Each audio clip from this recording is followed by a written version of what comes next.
দুর্গাপুজোর আগে বেহাল রাস্তা মেরামতির নির্দেশ মুখ্যমন্ত্রী। রাস্তা সারিয়ে পূর্ত দপ্তরকে 500 কোটি টাকা বরাদ্দ। 10ই অক্টোবরের মধ্যে ঠিক করতে হবে খানা খন্দময় সব রাস্তা। রাস্তা মেরামতিতে স্বচ্ছতা রাখতে হবে টেন্ডার প্রক্রিয়া। এর আগে সরকার ঠকিয়েছিল ভেন্ডারদের সঙ্গে কথা বলে সমস্যার সমাধান করতে হবে। পূর্ত সচিবকে নির্দেশ মুখ্যমন্ত্রী। খবর নবান্ন সূত্রে। পুর নিয়োগ দুর্নীতি মামলায় মদন মিত্রকে এনফোর্সমেন্ট ডিরেক্টরেটে তলব। কামারহাটি পুরসভায় নিয়োগ দুর্নীতি মামলায় তলব।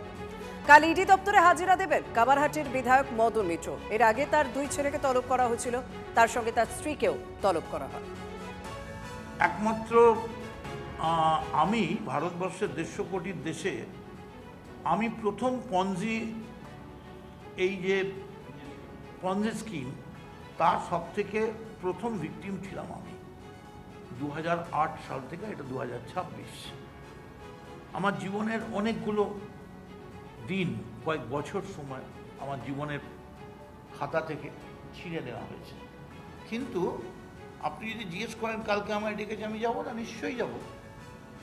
আমার বিরুদ্ধে অভিযোগ, দিল্লির এজেন্সি ডেকেছে, আমি যাব।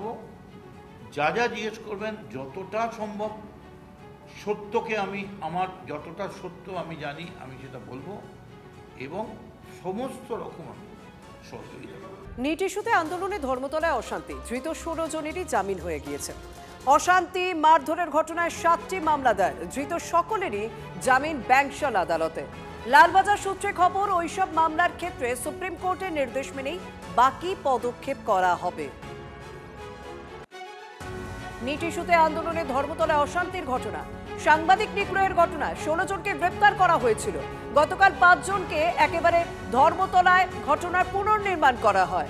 সেই ঘটনায় ধৃত 16 জনেরই জামিন হলো। ব্যাংশাল আদালতে ধৃত সকলেরই জামিন হয়েছে।